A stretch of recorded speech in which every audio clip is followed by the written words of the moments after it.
All right, just come in when I tell you, all right? And get the energy up. Good Lord, we're running a show here. Oh, hello. This is Edith Prickley, your station manager for SCTV. Tonight, we got a dandy for you. Hollywood salutes its extras. It's a documentary on all those special people, right in the scenes behind those great stars, making those stars look good. Yep, extras. People that will do what you want them to do, go where you want them to go, and they'll never give you any lift. What? Come in. Stand over there. Smile. What's your name? Where are you from? Do you like acting? Goodbye.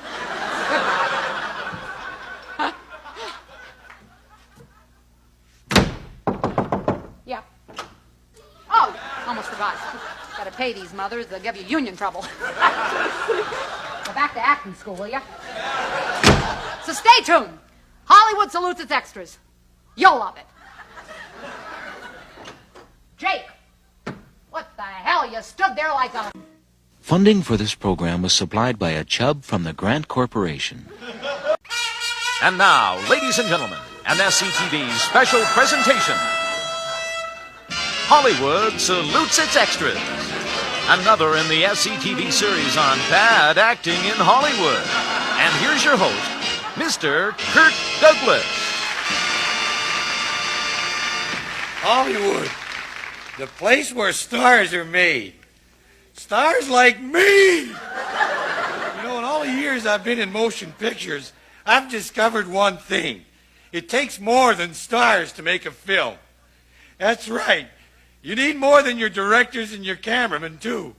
You need that someone with a little extra special quality. I'm talking, of course, about the Hollywood extra. The person who fills in the gaps in the director's shots. I've got the brown and the blue suit. Either one, Jerry. It doesn't matter.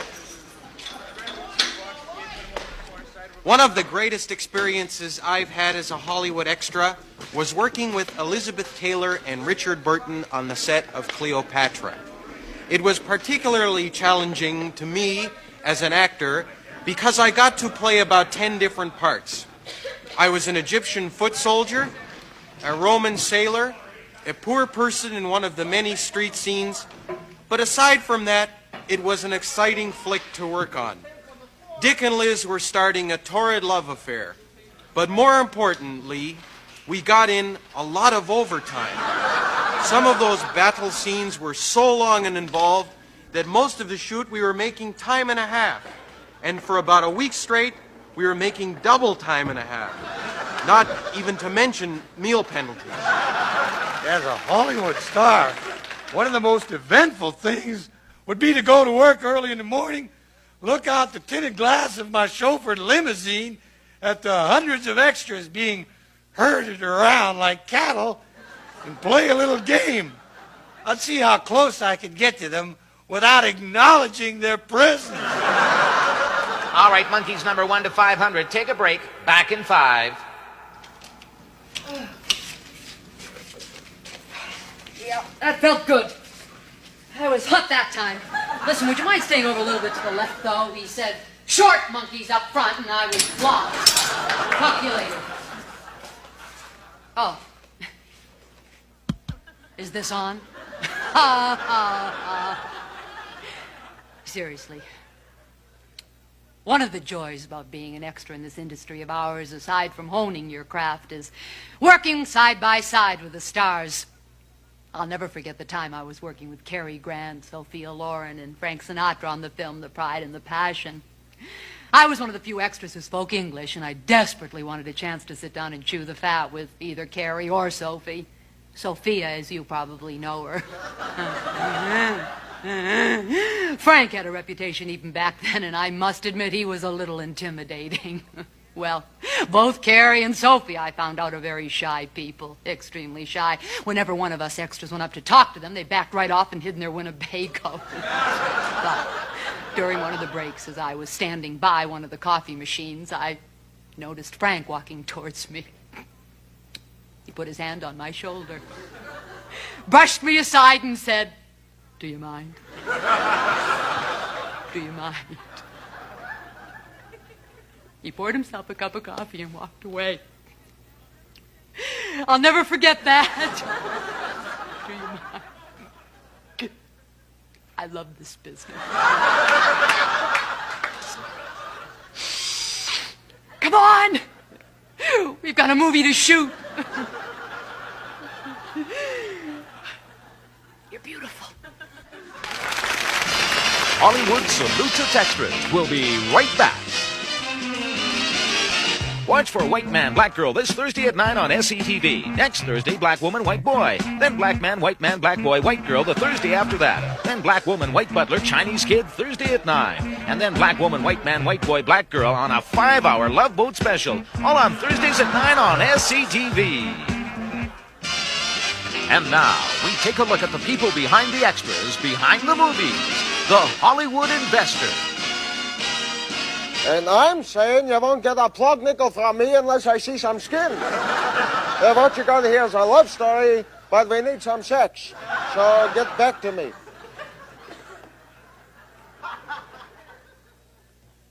What are you doing here? Oh, yes. When I look on a script, I say to myself, how many people do I have to pay? I see a page, it says 200 stevedores walking behind Brando. 200 stevedores, to me that's 200 lunches, 200 dinners, 200 cans of pop. And those people eat like pigs.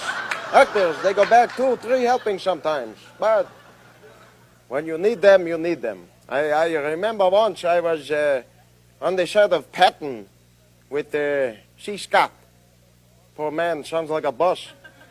And I was walking with the soldiers in the field one day. One guy says to me, he says, you're a little old to be a soldier.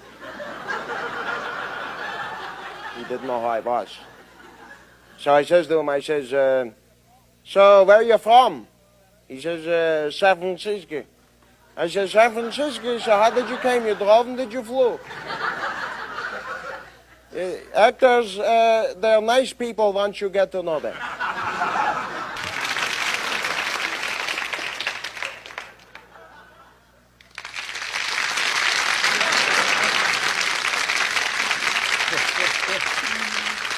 I guess the one good thing you can say about being a Hollywood extra is you never get lonely. You have to do your job and do it around a lot of people all the time. It's not easy. It's I think I'm running out of things to say.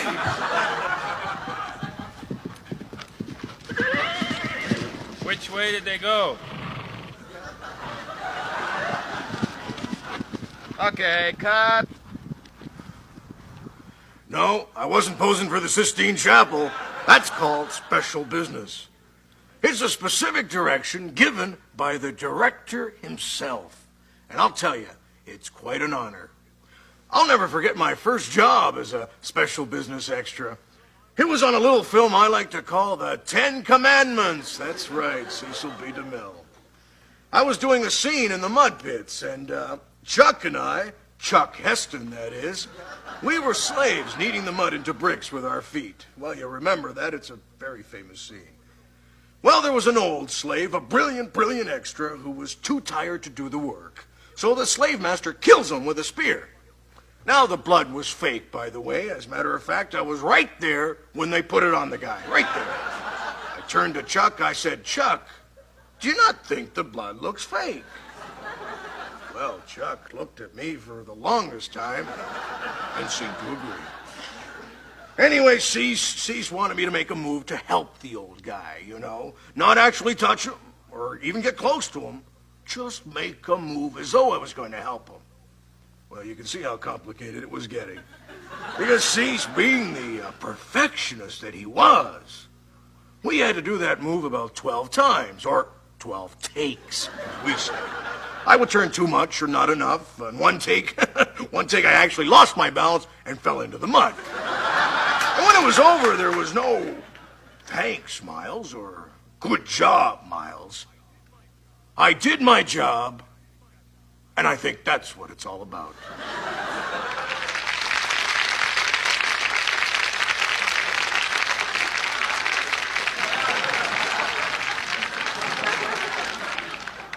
The extras. Without them, we couldn't make epics. Without them, the screen would look empty.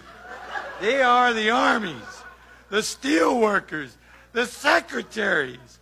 They are the... excuse me. As long as Hollywood makes movies, as long as there are cameras to shoot them, as long as there are editors to cut them out, as long as there are writers to write them in. Good night.